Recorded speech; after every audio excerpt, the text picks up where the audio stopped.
It is officially, I think it's 11:05. And I want to thank you, Lynette, for engaging our participants and the community in our February series. Officially welcome to the Eat Well Cooking Club. Once again, this is our February series. They're on Wednesdays, the 10th, the 17th, and the 24th. This is a 3-week, and this is session number 1. And as Lynette has been advocating for, we are building a community of health and wellness and food and healthy lifestyle and extending it to our friends, families, and colleagues. And so please, especially during this period where social engagement may be limited, we wanted something fun and interactive with our community. And so for those who do not know me, I'm Dale Kane. I'm the Executive Director of Advocates for Community Wellness. And we also have Lynette Malone. She's the Social Engagement Director with Advocates. We are a nonprofit, 501c3, founded in 2003. We are a faith-based health promotion, disease prevention, and health restoration, community-based organization without walls. We offer customized health and wellness program directly where you work, live, play, learn, and worship. And I know I have a few community partners on, and it's our goal this year is to partner with more of our community partners and engaging in a collaborative and providing health and wellness in our communities that we serve. Our main purpose is to promote health, promote public education, and awareness on the relationship between diet, health, and chronic disease through our health education and lifestyle nutrition workshop. Our mission is to promote health, wellness, and fitness through health and lifestyle nutrition. Our goals are to increase consumption of vegetables, fruits, and whole grains. 2, to encourage a more nutrient-dense, rich diet plan for better health and to reduce risk factors of chronic diseases and illnesses. And thirdly is to attain a healthier weight, help ourselves, our families, our community to attain a healthier weight through consumption of plant-based nutrition. Today's program is sponsored by a donation from Marquette Bank, and we really appreciate their support. They have been supporting our initiative when we're doing our live in-person community forum over the last 5 years. It has been, and we thank them for sponsoring this program. Today, our presenters are Karen Bryce. She's going to tell you a little bit about herself, and Chef M. These are their contact information. You can take a snapshot of it. We can put it in the chat box and that you can copy it later. Okay, and so Karen? Good morning, everyone. Can everybody hear me? So I'm Karen Carruthers Bryce, and it's such a pleasure to be here and meet everybody. And I am a nutritionist. I've been doing nutrition work, oh my goodness, for over 25 years now. I went to Valparaiso University and received a degree in nutrition. And I've been working in community nutrition, health-based nutrition through hospitals and daycares. And right now I currently work with a lot of families and children in the daycares to try to increase family nutrition, family awareness, all type of preventative diseases that can be, prevented by healthy eating and exercise. And so I enjoy what I do. I enjoy working with the families and the communities and seeing the children thrive. So it's nice to meet everybody. It's great to be a part of this program with Dale and with Chef M and with Miss Lynette. And we will talk soon. Okay, and we have Chef M. Hello, everybody. I am Chef M. It's nice to see most of you all again. Nice to meet some of the rest of you. I am the chef director at Cooking Canvas. We are a recreational cooking school. I am also the executive administrator for Stonebridge Healthy Community Outreach Initiative, which is an organization that also focuses on community wellness and healthy eating and nutrition programs for youth through the elderly. We started out as an organization focused on diabetes, and diabetes runs very heavily in my family. So that is definitely something that is very close and dear to my heart, and learning how to avoid those issues. In addition, I have children that have lots of allergies. So just knowing how to prepare good food that they can still eat and still nourish their bodies and avoid any potential contaminants or allergies or even those health issues that we are working so hard against. So I went to Le Cordon Bleu. I am a degreed chef. This is what I do. This has been a passion for me my entire life, to bring food to people so that they know how that it's possible to eat well and still be nourished. And I look forward to cooking with you today. Thank you, Chef M. Okay, our disclaimer, waiver, and consent. The information that's been provided today by advocates and its partners is intended for educational purpose only. It is not intended to replace the advice of your medical doctor or other healthcare professionals with whom you consult. The instructors have advised you of their background, credentials, and their training in the teaching of this class. And once again, the nutrition instruction is intended just for general information only. I do want to point out that we want to let you know that you do understand that the food prepared during the cooking series may contain some allergen. And it's your own personal responsibility to modify the recipes as needed for your own personal health. And this form is being recorded. All our Zooms are recorded. So by participating in the cooking club, you're giving us permission to film, take photograph, video, and audio record have been made it known to you, okay? And you can always turn your audio and video and camera on or off at your discretion. So this is lesson number 1. In our 3-part series, we always have a breakfast menu, a lunch menu, and a dinner menu. And so we're kicking things off with our breakfast menu, which is going to be a sweet morning sunrise breakfast bowl with fruit parfait and a cinnamon doss latte. Our health topic that we're going to be talking on throughout this whole series is heart disease, diabetes, and hypertension. Okay, throughout the form, we want you to know your risk factors. That's the first place in really taking charge and taking control of your health.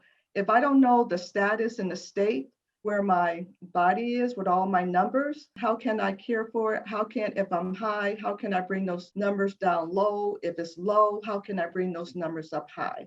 So we want you to know your risk factors. And so I'm going to turn it over to Karen, and she's going to lead us in our discussion today. Okay, thank you, Dale. So we're going to start talking about the DASH diet. And if you could bring up the first slide, Dale, please. Mm-hmm. So the DASH diet is a diet that will help you change your eating habits with little or no effort and very little bit of guesswork. And basically, it helps you to eat more natural, unprocessed foods like fruits, vegetables, whole grains, and nuts. And so a lot of the food that I'm just going to briefly say, a lot of the food that we're eating now and that is offered to us and our children is processed fast food. And even if you're buying it from the grocery store, it's processed. And so you want to make sure that you're reading labels, that there's a short ingredient list, there's names on there and ingredients that you can actually read and describe and sound it out and know what it is, because there's a lot of processed preservatives in the food in order for it to have a long extended shelf life. And so if it has a long shelf life, just imagine once we get it and eat it and prepare it and eat it, what it might do to us on the inside. And then over the years of eating all this processed food, what might happen, the diseases that might start to occur: hypertension, high blood pressure, diabetes, high cholesterol, stroke, heart attacks. All of these are, for the most part, preventable due to proper eating, reading labels, and eating unprocessed foods. And then the next thing it says is make olive oil your primary source of a dietary fat. Olive oil is good to cook with, to drizzle as a salad dressing. Avocados are also good for a primary source of dietary fat.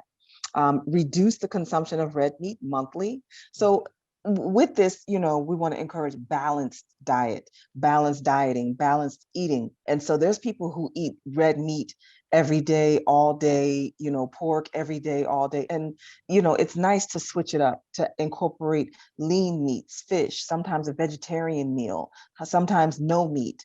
We're not encouraging just go straight vegan or vegetarian, but it's really good to have variety and maybe have red meat once a day or a couple times a week or even a couple times a month. Next, it says eat little to moderate amounts of fish and white meat weekly, and then drink a moderate amount of wine, one to two glasses per day for men and up to 1 glass per day for a woman. So here are some of the benefits of the DASH diet. The DASH diet is based on 2 scientific studies coordinated by the U.S. National Heart, Lung, and Blood Institute that revealed the importance of lowering your daily sodium intake. And so with that being said, sodium is a silent killer.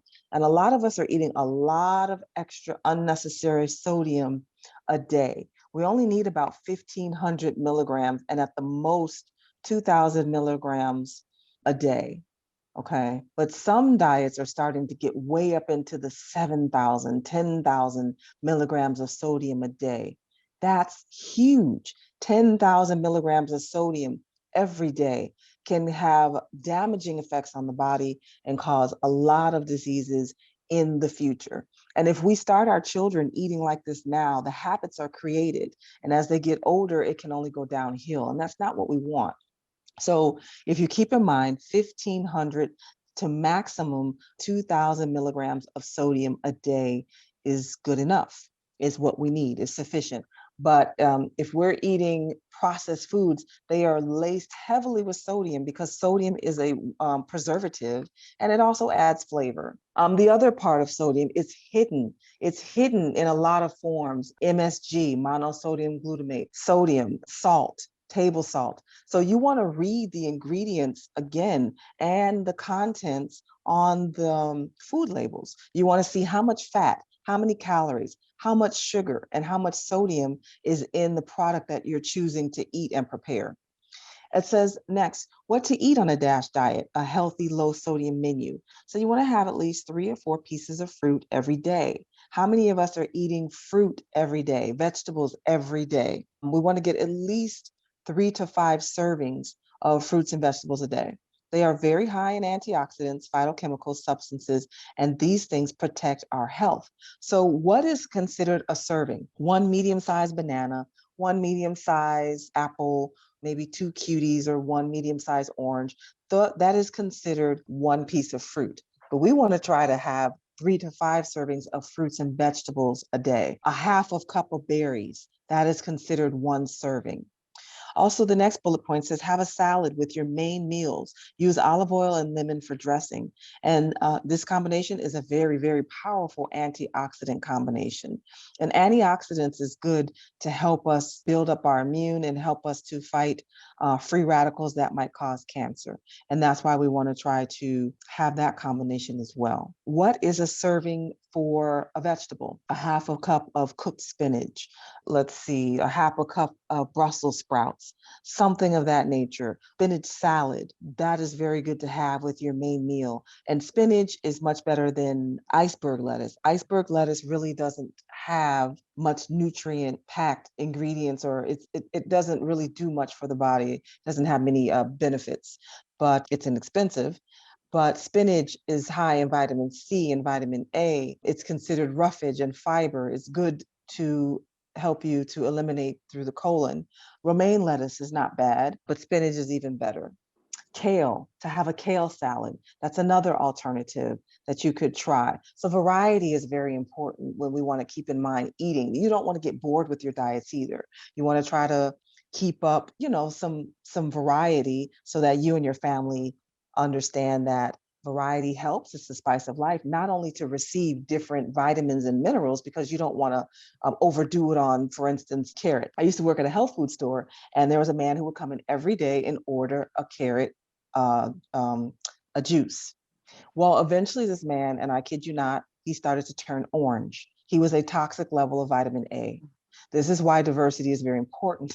You don't want to overdo it on spinach. You don't want to overdo it on carrots. Even too much of a good thing can eventually become toxic. So he needed to kind of detox from the carrot juice he was drinking every day, if that makes sense. All right. So what to eat on a DASH diet? Continued. So we're going to continue this. So now you want to try to eat lean cuts and white meat, legumes. Legumes are like split peas or lentils. Or fish at every meal. And then I want to also include beans. I meant to include beans as well. Beans are like red beans, pinto beans, black beans, navy beans. Nutrition experts at the Michigan State University tell us that eating 2 to 4 cups of cooked legumes every week could boost your heart health. They're high in fiber and they're also high in iron. So those are some good sources of legumes and beans. Also, it says use olive oil in your meals, both to cook and as a condiment in your salads. All right, and we are continuing again. What else that you can eat on your DASH diet? Use fresh herbs and condiments to reduce salt and sodium consumption. This is one of the best ways to lower blood pressure. So you have Mrs. Dash alternative with that sodium free. Here's some other herbs or different condiments that you can use to spice up your food.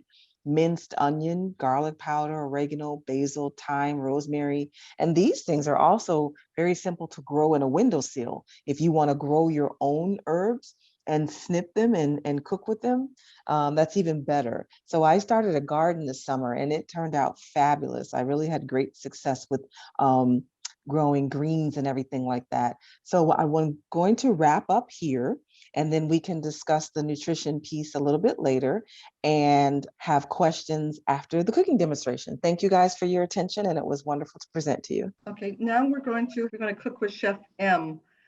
And Chef M? All right, so we are going to make a cinnamon dulce latte. We're gonna make a fruit yogurt parfait, and then also a wonderful sweet sunrise morning bowl. Okay, so we don't always start things the way that we list them out. We start them the way that we want to make sure that everything is prepared so that we can be ready to eat it. So first thing we're gonna do is start our fruit parfait. So I have some strawberries and blueberries. That goes along with what Karen was saying about the antioxidants. And then we have some honey, some cinnamon and nutmeg, and some yogurt, of course, and oatmeal. So we're gonna, with the oatmeal and honey, we're gonna make a quick little granola. So I'll dump the oatmeal, and I have some cinnamon and nutmeg, because you need something that gives it some flavor, right? Along with some honey. And this honey acts in two ways. It acts both as a binder and a sweetener. You don't want it super sweet, but you want it something that can bind it together, right? So we'll mix these things together. And now I do have plant-based yogurt. It's coconut milk based. And those are, I believe the brand was Siggy is what I purchased. And so I got both a vanilla cinnamon and a strawberry. You can choose whichever kind of yogurt you like. Vanilla is like one that is like, actually it just has like a plain base flavor. So you can flavor it with other things. Okay, so we mixed up our little granola. Can you guys see that? Okay.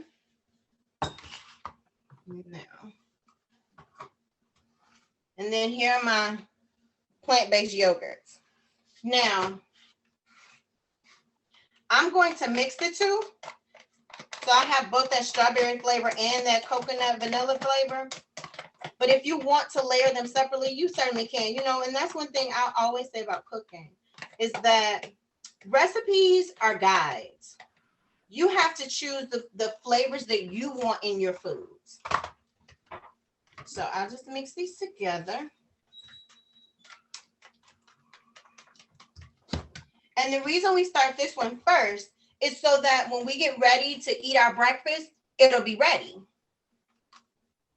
And I'll just put a little in the bottom of, and this is, you can separate this out to 4 cups is a good serving. 2 cups is like a very large serving. So if you need to cut the recipe in half, you certainly can. We'll just layer some in the bottom.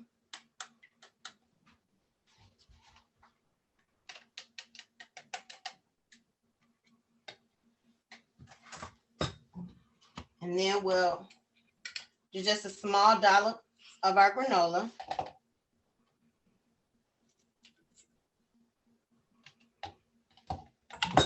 And kind of in the middle, you guys can see that.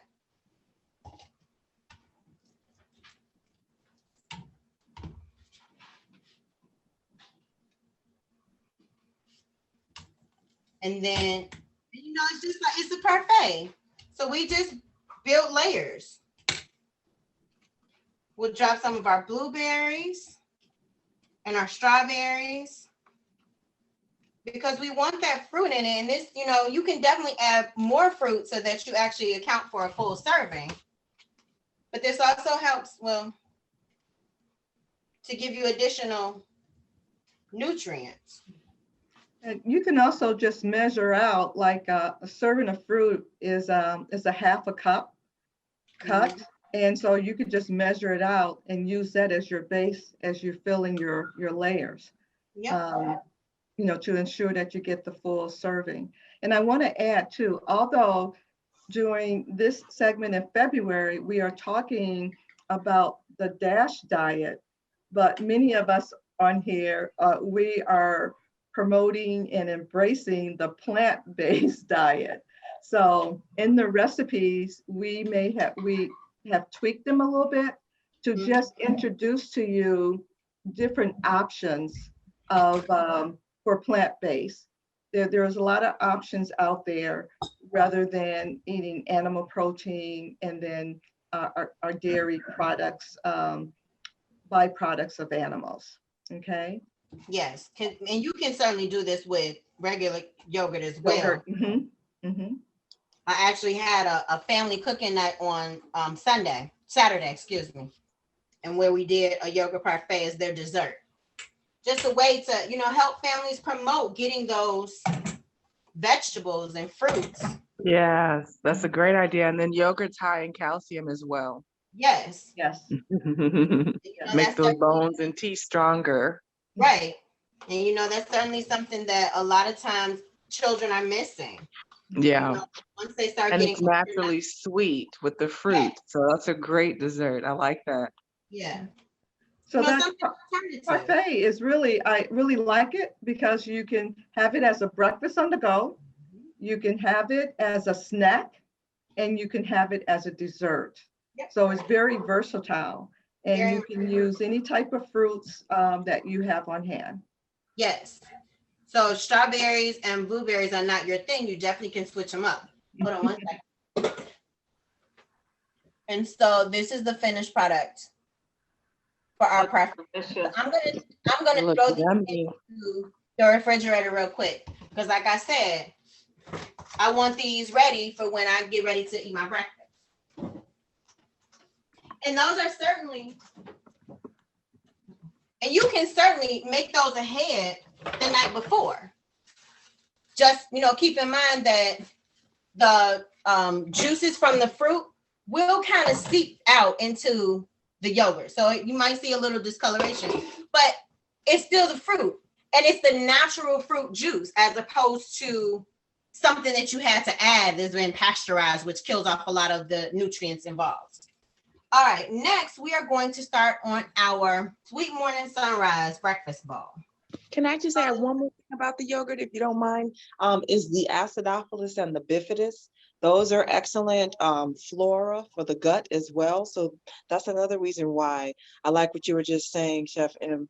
The natural yogurt is a little bit better. It has that natural flora in there for you too. Yeah. Yeah. See, and that's what I like. I cook. That is my passion. That is what I do. Like, that is what I do. And I'm blessed to be able to have a career where I can do what I actually love. And I'm still learning a lot on the nutrition side, but I know how to, no matter what kind of food it is, I know how to show you how to make it something you're gonna want to eat. That much I can tell you. So I added a little oil to my skillet. Now, if you have a Teflon skillet, you might not need to, but my stainless steel skillet tends to stick. So I did add some oil. And I tend to prefer canola oil in my household because we have heart health issues genetically in my family. And when I was caring for my grandmother, canola oil just seemed to be one of the better oils that could hold heat, as well as mitigate some of those heart health issues from what I learned. Now, please feel free to correct me if I'm wrong. So over a medium heat, I'm going to add my sweet potatoes, and then I have a plant-based sausage that I'm also going to add. So we're going to add these things and cook this first. And we want to cook these sweet potatoes. We want to start these out for a few minutes to make them nice, and we want to start to tenderize them. So I'm going to add just a little salt, and salt helps to bring out some flavor, and it also helps the vegetables to what's the word I'm looking for? Dehydrate. So it helps them to cook faster. It draws water out of them. And I'm using sea salt, which, you know, can be a little bit healthier. And then I'm also going to sprinkle a little paprika. And I know I said in one of our last classes that paprika is one of my, that's just kind of like one of my go-tos in terms of seasoning. Paprika and Italian seasoning, which I'm also going to add. So Chef M, which plant-based protein did you use? What brand? I use, what is it? Light Life, ground sausage. Oh, okay. Yeah, and they have varieties, like they had an Italian sausage version. I just got a plain sausage. So then that way I could season it the way I want. Just like, you know, if you were to have regular meat, if you get a plain sausage, you can season it the way you want. Okay. And I'm actually going to turn the heat up on this just a little bit. And I'm going to cover it so that it cooks a little bit faster, so that our class can go a little bit faster. Now, I know we talked a little bit before too about sweet potato versus white potato. And I just have a preference for sweet potatoes or yams or however you want to call them, because I feel like they're higher in nutritional value. And they're just, you know, and they're like ancestral. That's what we typically eat.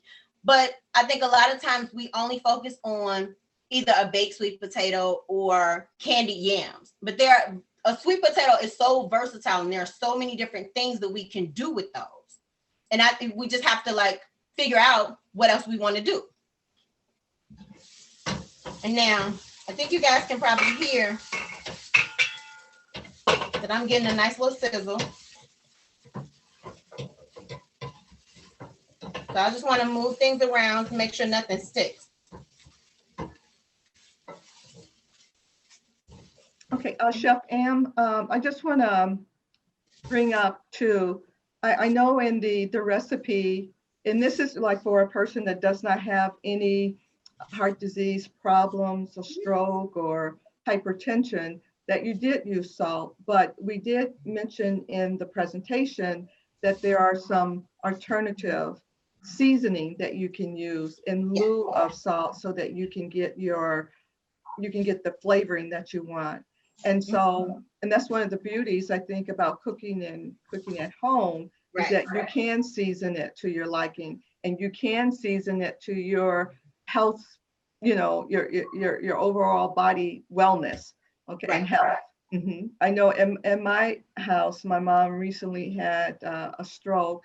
And so when I'm preparing food for her, we have this rule, not even a grain of salt, you know, that we add, you know, for her. I just use other seasoning. And I'm going to introduce one at the end of the program. It does have a grain, but it doesn't, you know, it's a low sodium. Right. And so for me, most of my life, like if things were too salty, I immediately got sick. And I can't explain it. I've never had high blood pressure issues, anything like that. But it was like my palate and my body immediately was like, no, that's not for you. Mm-hmm, mm-hmm. And so even even with the, like, I'll use salt lightly. I generally do use other seasonings to boost it. So like you saw a sprinkle of salt, and then I'm definitely gonna sprinkle something else on there, because salt is like, salt has its benefits, but it also has a lot of negatives. So it's like you need a little bit of salt, but you don't need to overdo it. It is, and that's the balance. Is that as Karen has said, it's the overusage of the salt, the excess salt in our diet. We're consuming much more than what, number one, our body can handle and what it needs.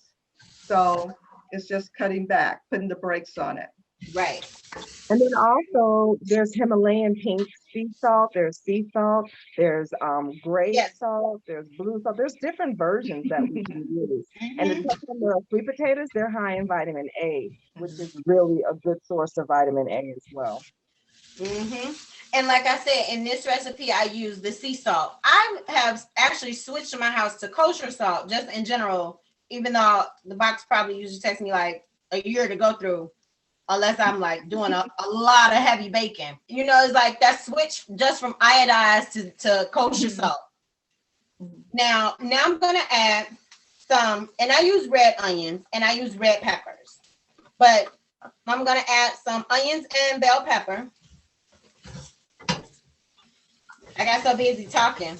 Oh no, we appreciate it. Just want to see how good it looks. Thank you.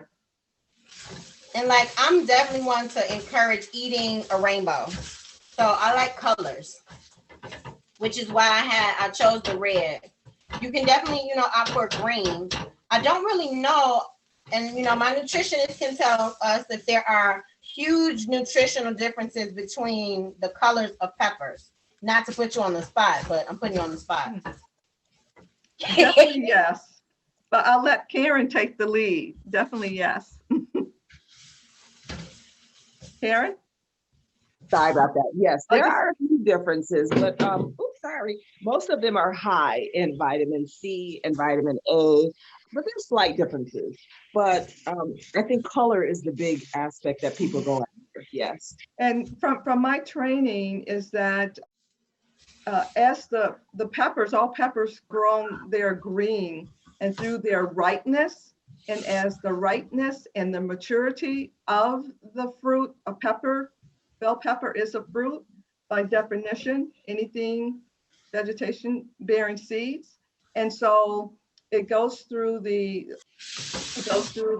I believe it's the yellow, the orange, and then the red, but they all evolve green. And so that's the maturity. And as we know, as things get more mature, it's getting more richer. And maybe slightly, I can look up the nutrition. I think what Karen is saying is correctly, is slightly, but you notice that the red bell pepper is sweet, is sweeter than the green. Okay. And so there is some chemical formulation or composition going on internally for it to, number one, transition from the color, but also it transitioned through the taste as well. I mean, we can have some actual information for you on our next video. And now I want these sweet potatoes to be somewhat tender, so I'm poking them. You guys can kind of see that. They're not quite where I want them to be, but I want the sweet potatoes to be tender before I add the spinach and garlic. And so, Chef, does it take longer to cook sweet potatoes or white potatoes, or is it about the same? Sweet potatoes take longer, quite a bit longer, which may be why we're so used to seeing white potatoes used, because you can make a sweet potato hash brown just like you make a white potato hash brown. But sweet potatoes do definitely take longer to cook. And you can certainly do this as a hash if you prefer. I cube the potatoes. I'm gonna let that cook down a little bit, and I'm gonna start our coffee. Yummy. Yeah, and I didn't drink, and you can certainly make your coffee in a coffee maker if you so choose. I just know that we had an instance where my coffee maker was broken, and as I said, I am a coffee drinker, so I have to have my coffee on a daily basis. Unfortunately, that caffeine has definitely become an addiction for me a little bit that I need to kick, but I'm not ready to kick it just yet. It has some heart and brain health benefits. So I'm really helping myself, right? Yes. Okay, so when I didn't have my coffee maker, fortunately, I had a grandmother that taught me how to make coffee no matter what, because she was a coffee drinker too. Mm-hmm. So I have, and you actually can use a paper towel, because I've done this before. It just needs to be like a very heavy kind of paper towel, like Bounty or something like that, to make sure that it doesn't break apart. So we make a sachet of coffee, like a tea bag. So you see, I've just put the grounds inside this coffee filter, and I'm going to tie this off with my little. And I have actually used, and maybe I should be ashamed to say it, but I'm not. I already told you I need my coffee. I've used the rubber band, like those little black hair rubber bands. I've used that. I have. Yeah. The coffee has great benefits. It's what you add to the coffee that makes it so high in sugar and high in fat and high in extra this and that. But coffee itself is good for the body. And I'm like chocolate. Okay, look, that is great. I love it. So now I'm gonna happily drink my coffee every day. I think I need to tilt this down a little bit more. So I've just made. Can you guys see my pot or no? Yes. Okay. Chef M. Yeah. You're just giving me a chef tip. I go buy those little sachets. Yeah. Those little paper. I go out and buy them. They cost $3 or $4, and I make coffee. But that I never thought about using, the little sheet of coffee. Yeah, thank you. That's a great tip. So I am definitely one to make it work. When you just want a single cup. Mm-hmm. Yeah, I'm gonna make it work. Like, I will show you how to use whatever you have to get the results you need. I have no problem with that. Now, like that. Yes, like I'd served time. Well, I shouldn't say served time, but I was a Girl Scout volunteer leader. I was an adult leader. I was never a Girl Scout, but I was a leader for probably like 10, 15 years. And we learned how to, well, I shouldn't say we learned, because I actually did kind of know quite a bit. But like, I brought a lot of, we're going to make it work kind of attitude. So while the coffee is heating, and that's over a medium-high heat, while the coffee is heating, I also want to just kind of scald some, and this is plant-based, this is oat milk, and I just prefer oat milk for the fiber content, the taste, and in my household, we can't do nut milk. So oat milk is a good substitute. So I'm going to scald some oat milk as well. Now, this is about where I want it with my potatoes, because I just kind of want them so I can go through them. So like when you bite down on them, you want to be able to eat them. So now I'm going to add some garlic. Now it's like 2 cloves of minced garlic. And I'm going to add this whole leaf, these whole spinach leaves, and the little bit of water that was left in there. That's from draining it. So we want to make sure that we wash everything thoroughly. And then we just want to wilt this a little bit. So this is going to be like 2-3 more minutes. This is the very last step.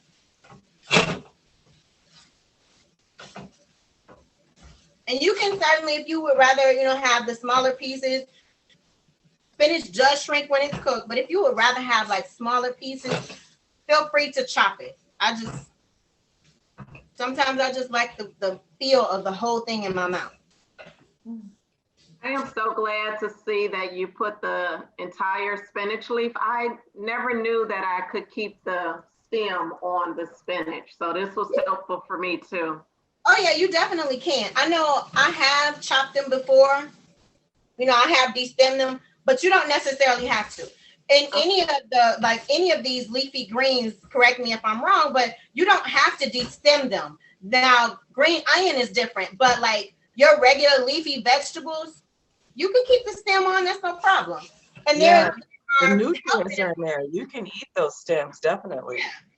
Yep. Great, thank you.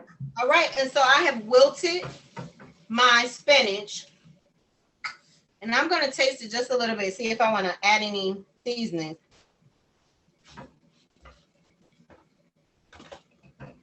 No, I'm good.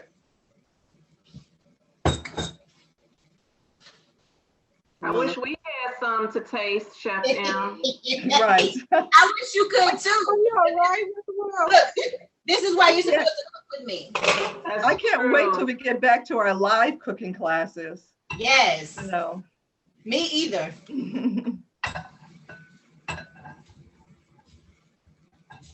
And of course, I'm just putting it in this nice glass bowl so you guys can see all the different colors.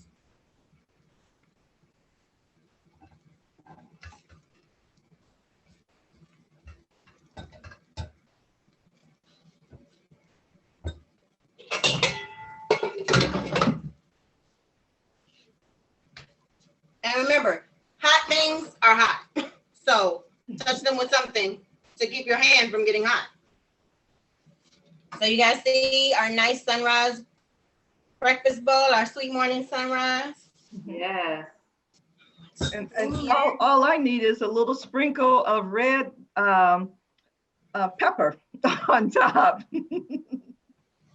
Yeah. That's me. Oh, That's for my liking. And if you like yours, Spicy? if you like your things like spicy, you definitely can add red pepper. Mhm.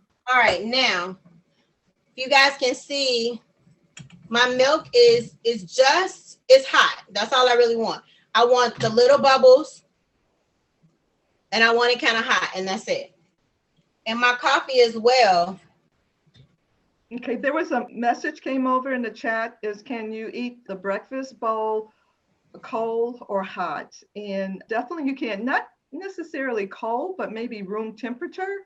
I would. And you can actually, we're calling it a breakfast bowl, but you can eat it for lunch. You can eat it for dinner.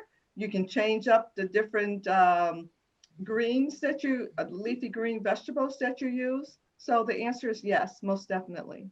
Yeah, and I think it's all about your personal palate. If you like I don't particularly care for cold food unless it's ice cream. Don't tell anybody. But I think you definitely can. So you guys have to forgive me, but I don't have a jar in my house that I can use. If you do have a jar, you can definitely use a jar with a lid. But I'm going to use my nice shaker. Don't judge me. No judgment here. Thank you. I'm going to add some cinnamon. Chef M, we call that a chef tip. Okay. Right. Use what you have. Yes, you definitely use what you have. I have some vanilla and some maple syrup. So I'm using that maple syrup as my sweetener as opposed to regular sugar. And I'm going to, my oat milk, I'm going to add to this shaker. Be careful, do not burn yourself.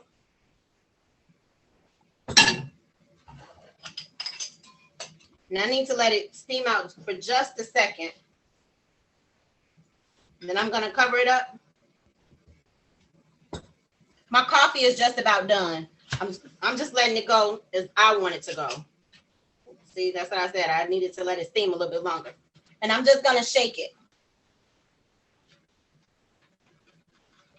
So in the shaking, we are both mixing that maple syrup and cinnamon along with the oat milk, but we are also creating the foam for the latte. And you just need to shake it for a couple minutes. Give it a nice good shake.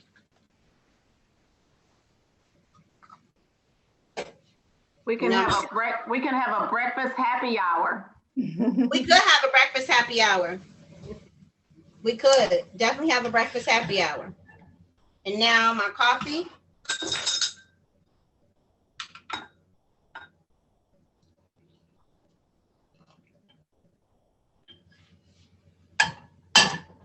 And if you like your coffee stronger, you can certainly either brew it longer, steep it longer. Coffee actually, when you have the grounds in the water, it steeps like tea.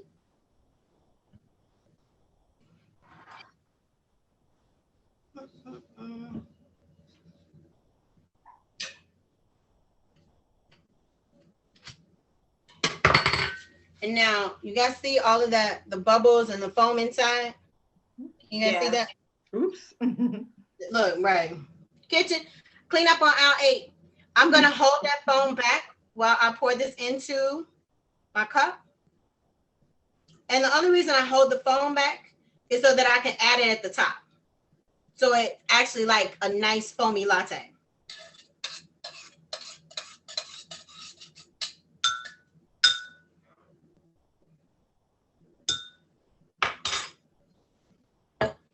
Now give me 1 second and I'll show you everything all together.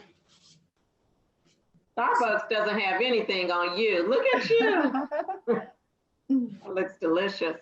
Yeah. And just think, and that's the thing, like you can make this yourself at home.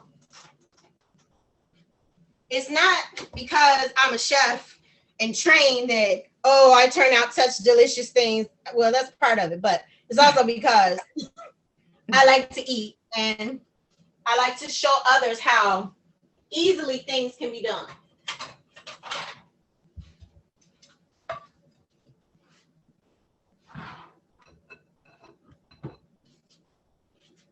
And now this recipe probably feeds, you can probably get like 2 to 3 servings out of it.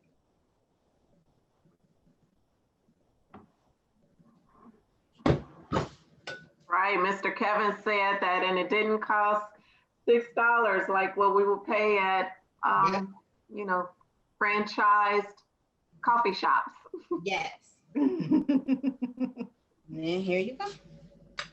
Get your nice. Yummy. And you can definitely leave it in a bowl, your coffee. And your yogurt parfait. Ooh. Thank you. Thank you guys for cooking with me. And like I said, I didn't have my coffee. So if you see me sipping on this, it's because it's mine.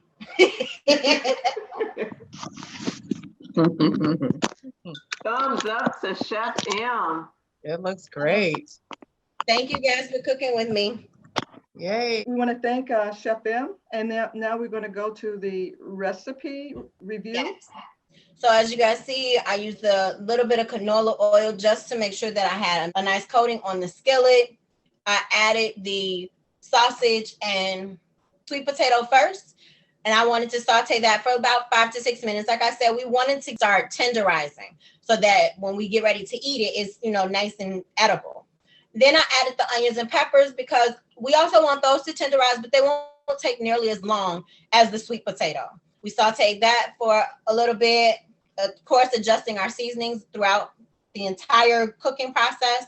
And then we added our garlic and our spinach just to wilt it a little bit. Do we have any questions on that one? Just a comment for some people are on the whole food, no oil. And so you can cook those vegetables, all those vegetables with water.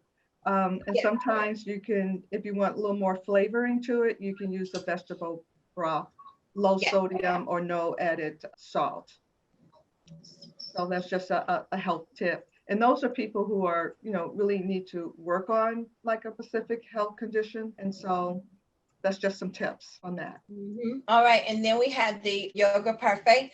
And like I said, I use the, I believe it's Siggy's brand coconut milk based plant oil yogurt. I had both these vanilla cinnamon and also strawberry flavors that I mixed together. The oats, honey, nutmeg, and cinnamon, I blended together for a little quick granola. You can certainly adjust the honey if that's a little too sweet for you, but you want enough of it because that honey also acts as a binder for your granola. And then I just cut up a 1.5 cups of strawberries and the blueberries I left whole and layered them with the yogurt, granola, fruit, and then repeated that one more time just to have that layered parfait feel. You can definitely switch out any of the yogurt flavors. If vanilla isn't your thing, you can definitely add a fruit flavored yogurt If the strawberries or blueberries, if you don't care for either of those, you can definitely switch those out. Those were chosen because they are higher in antioxidants, which have some very significant health properties for the body. Any questions? No? Okay, and then, like I said, I am definitely a coffee drinker. And I know we did tea pretty much throughout the whole last series, but with breakfast, I need a cup of coffee.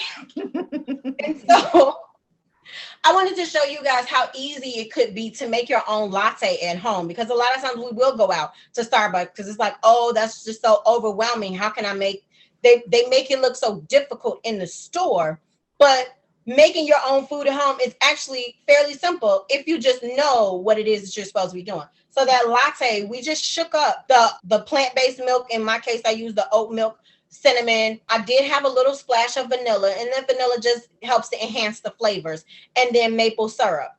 And you can definitely use, if you choose to use a sugar-free or some other kind of syrup, you definitely can do that. You just need a liquid sweetener, works better in this application.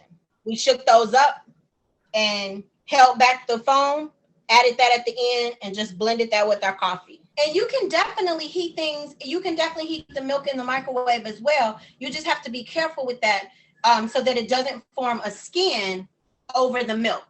Yeah. Or, you know, I'm going to say milk, plant-based or not, it's still milk. Yeah, we know. So, but you can definitely, and like you can do this in the microwave. And like I said, making the coffee, you can definitely use a coffee maker. But for those people that are like, well, I'm not a big coffee drinker, but sometimes I might want to try one. Okay, well, that's a great tip. You know, you don't have to have a coffee to make coffee. Okay. So we did, Chef M did the plating for us. And that was a very nice presentation. We want to thank her. She's with Cooking Canvas. She offers classes, parties, and dinner solutions. Yes. And this is her contact information. Okay. And so now we're going to continue with our mealtime discussion with our remaining time. There was a couple of questions that came up in the chat, and I'm going to just state them. And Karen, she can include them in her discussion. But Vita had a question about what was the difference between the different salt. And Shelvin had a question about angry foods. No, what's angry foods? The difference in the salt is a couple of different things. As you get closer to table salt, it is processed. And so if you notice, like the Himalayan pink sea salt or sea salt, they are larger granules. They're almost like crystal-like. They're almost small rocks, pebbles. But when you get to table salt, it's iodinized and it's very small. It's granule. It's such a small little fine grain. It's almost like a grain of sand. And that's because it's been polished and refined, and it's been stripped of a lot of its natural nutrients. And so that's the difference between some of the more natural salts that you heard us mention versus the table salt. And then also the sodium content. It's not as high in detrimental sodium as table salt is. So I hope that answers your question. And also, it depends on where the salts are mined from. Like, are they mined from the ocean, salt caves? That depends as well. The environment, the location, and then how it's processed. So again, with this discussion, we want to try to work with as much unprocessed food as possible. Now, angry foods, I don't know about angry foods. What is the discussion around angry foods, or what is that about? But what we can do a little research on it, and next week we can put it back on our mealtime discussion, or when we do our review. Hi, Shelvin. Hey, Dale. Hello. Thank you for joining us.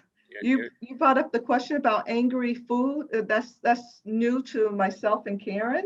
No, it shouldn't be, Dale. Angry foods are foods that are unhealthy for you. Oh, okay. I figured that's what you were saying. Okay. Okay. All right.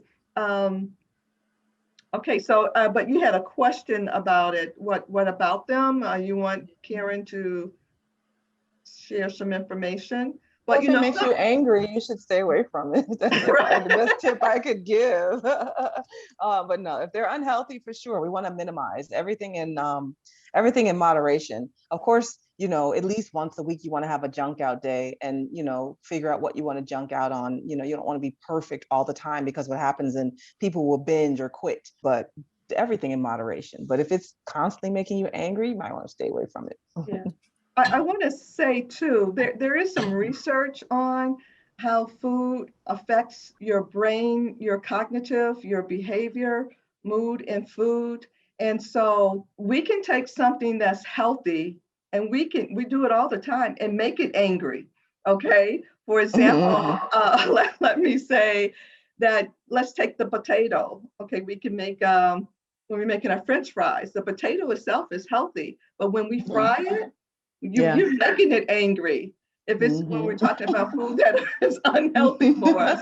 But I will tell you that there is actually some research on the foods, particularly in the African American community, that is being served to us through the restaurants, and it's the processing of the food, it's the preparation of the food, that it is actually harming and declining our mental cognitive ability, and how that is going to be affecting the children, our children's children. They're coming up angry because their body is not getting, and their brain, when I say body, is the body and the brain is not getting the necessary nutrients that it needs so that it can grow and mature properly.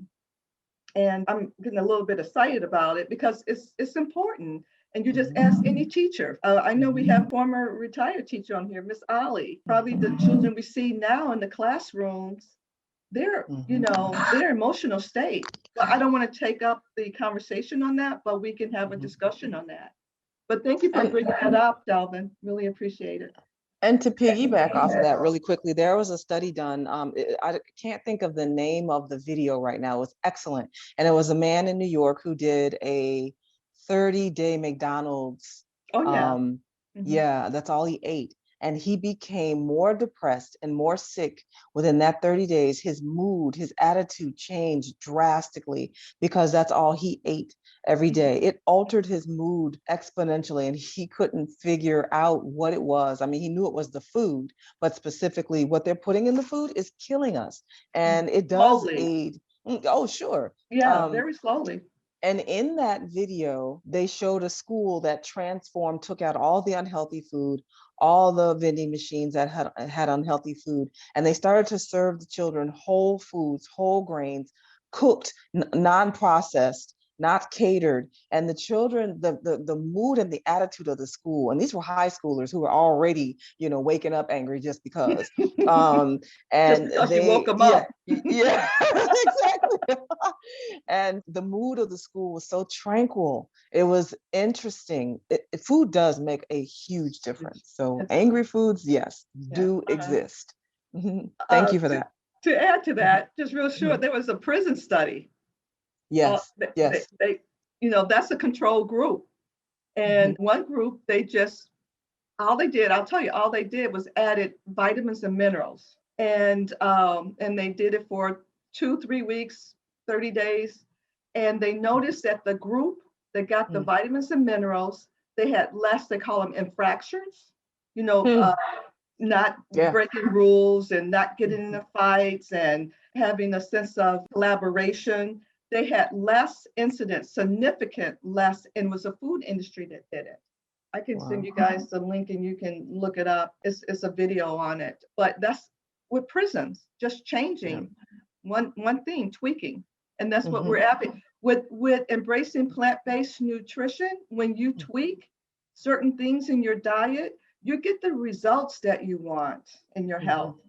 And I don't want to, I'm passionate about it, but I'm going to turn it back over to Karen. Were there any other questions that anyone wanted to ask? Does look like there was another question related to, are there plant-based processed foods healthier than regular processed foods? No. Yeah, that's a good question. So plant-based processed foods so again, it comes to reading the ingredients. I have noticed, I was vegan for a while. Now I have returned back to eating fish, but I was vegan for a little over a year. And I noticed that some of the various vegan alternative meats they affected me differently, but it depends on what the ingredients were. So I tried to go for meats that were non-soy, that did not contain a lot of soy. For women, that affects our estrogen and fibroids, and I have fibroids, so that was not a very good type of food for me to eat. Soy milk, soy meats. So I went more for the plant-based, non-soy, pea protein-based meat alternatives. And again, you need to be mindful of the sodium, and that's why we want to read the labels. Mindful of the sodium. Is the ingredient list long? So you would actually take the same steps for vegan alternative foods that you would for regular processed foods, and make sure that it's not loaded with a lot of, fillers, additives, and things that would be harmful to the body to make it taste like meat. Because the first question you want to ask yourself is, what have they done to this product to make it look like, taste like, and feel like meat? So, not to be suspicious, but definitely investigate it. And the same when they came up with fat-free and those types of products and sugar-free. Well, they're going to have to put that product through a lot more to make it look, taste, and feel like and satisfy the average person, to make it look and feel like and taste like the real product. So you kind of have to wonder, well, what are they doing to this item to make it like the real thing? And sometimes, in some instances, I would advise people just take a little bit in portion control of the real thing versus something fake. So that's a decision that you have to make on your own. But being plant-based, I went for more pea protein and more bean protein versus soy protein, and read the labels. This is Dale. I agree with Karen. To me, really, process is process. And Mhm. so, on a personal level, I embrace more of a whole food and try to select food that is least processed. Like I will use canned beans as well as, the raw beans. But, you just want to look at the labels. And we were introducing the plant-based protein, not necessarily to substitute every meal with it, but just to introduce it to you and to give your body a rest. There's the concept about the moderation, taking things in moderation and just giving your digestive system a little break. Just to add with what Karen was saying. There was Karen Evans, at, she identified the movie. It's called Fat, Sick, and Nearly Dead. That came out several years ago, but that's very good about what fast food is doing. And they're making money off of us, making money off of our children. And Yeah. Kevin mentioned in the chat that there is a group called Food Pharmacy, bringing healthy and nutritious food to the community of color. And so I'm a little bit familiar with that. They are bringing the fresh fruits and vegetables, and that gives us more opportunity to use them. But what I'm finding is that many times people get those and vegetables and they don't really use them all. So it's really showing them, teaching them how to use them, how to incorporate them into, recipes. Shelby asked a question, and then Chef Millicent made a really good point. So Shelby asked I think you were asking which vegan meat alternatives is recommended.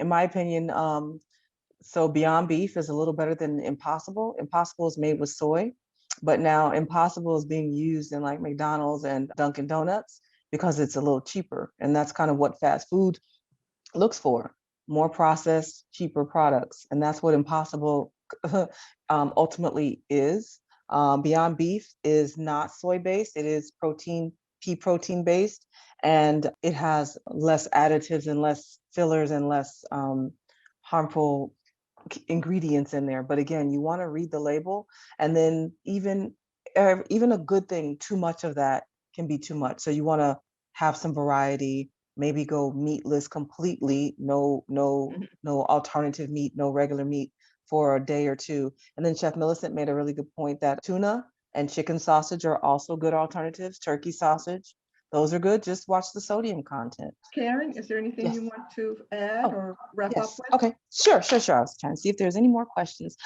So I did not get to finish my slide presentation. I think we stopped, let's see, about what to eat. So eating lean cuts of white meat, legumes, and fish. So we talked about the legumes, we talked about the fish. I even like the suggestion Chef M is suggesting, like chicken, turkey sausage, using olive oil is also good for healthy fat. We discussed different alternative condiments that you can use. Again, the minced onion, garlic powder, oregano, basil, that Italian seasoning, it just brings food to life. Thyme, rosemary, other things like that are really good to use. Basil is another good one. And so also, just to wrap up, a sample dash menu was also in the slides. So for instance, breakfast. A suggestion for breakfast is like a Greek yogurt topped with berries and walnuts. So very similar to what Chef M just made. So that could be, like Dale said, for breakfast, it could be for a snack, it could be for dessert. There it is, there's the picture.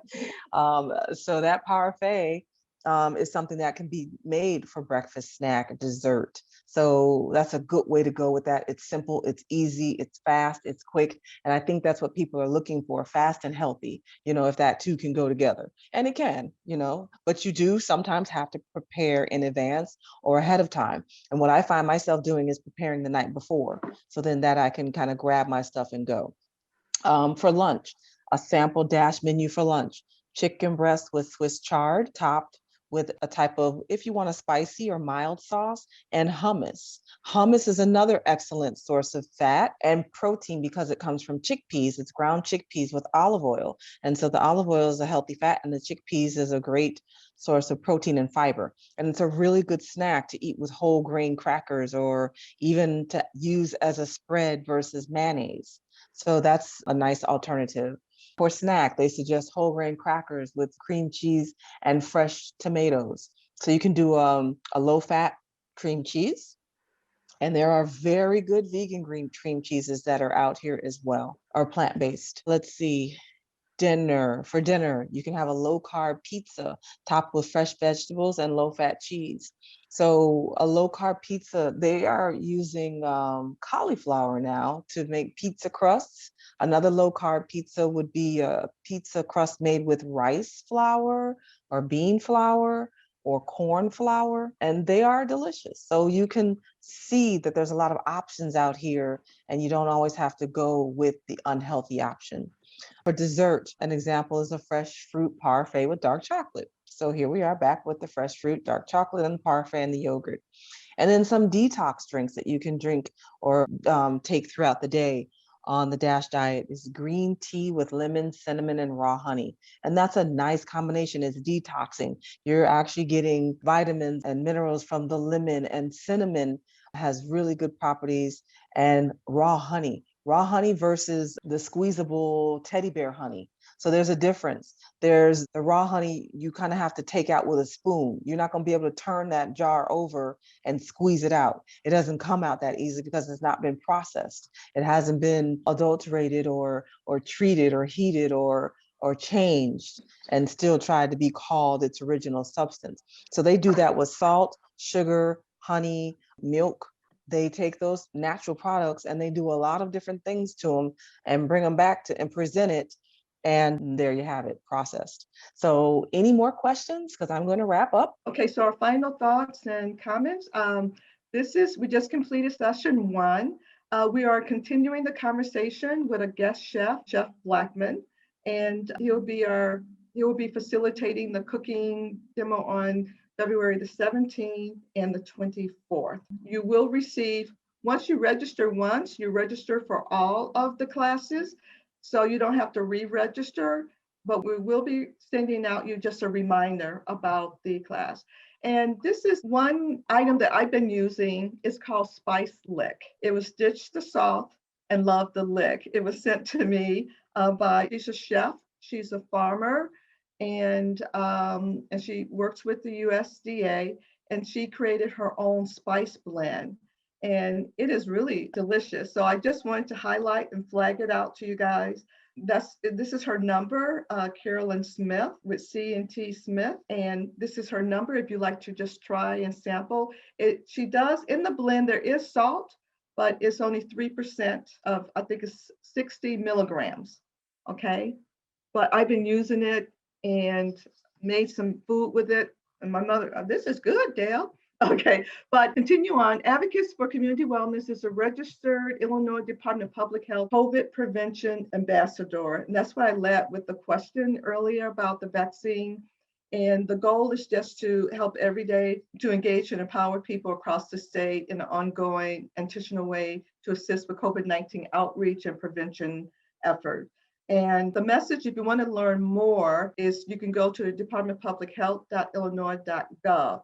If you want specific in your area about your testings and vaccine sites, and when your category is ready and available, you can always call 311 to get more information. These are some community resources we'd like to start adding with advocates. We have Cooking for Health, for American Heart Association. I'm really going to encourage everyone to do this Life Simple 7, Healthy for Good. And in the chat box, you can let me know if you have ever done it. Remember we started out about know your numbers. This actually helps you to rate where you are with your numbers in your health. And also you can track over time, are you making improvement? Also, LKC Health and Wellness, she's doing a chat. Let's chat about diabetes. It's type 2 diabetes. It's a diabetes prevention program. It's an 8-week program. If you decide to, you can go to her website to get information, but if you decide to enroll in the program, you use the code A4CW-LKC. And that's me. Yeah, that's Lynette. There's also another program at Loretta Hospital. They have a program of healthy lifestyle and nutrition. There's also another diabetes support group in education. She's starting a series. I'm going to be a guest speaker on her forum on Monday, February the 22nd at 1 o'clock. It's free. And also the UI Health Milestone Health Center. There's an organization called Chicago Cares to Prevent. It's a 12-month diabetes prevention. There's a lot of talk about diabetes, and I just want to put in the plug. We do not know what is down the road for us with our families and even with ourselves. There are millions of people, and some of us may be right in this group, that are pre-diabetic and not even know it. You don't know it until you have an incident taking you to the emergency room. And so that's why there's a lot of discussions and resources coming out, and I'm glad that they are available, and we need to take part in something. My challenge to you this week is look up one of them, these resources, and see how you can get involved in them. So we want your support. The vision and mission of advocates. Our vision is to become an international health promotion ministry without walls. That's our vision for advocates. And our mission is public education awareness program. Right now, we're introducing Embracing the Plant-Based Nutrition, and that's helping others, families, and community to achieve and sustain better health through lifestyle nutrition and to understand the link between the diet and our health. All donations are appreciated. Just go to A4CW.org/donate. And we want to thank you for joining us. Our message is simple. Knowledge is power, only when you use it and share it. We'd like for you to walk away with that each one that's on here today, tell one and bring one to the next session. And my name is Dale Kane, and that's my contact information. My time is up, and I thank you for yours.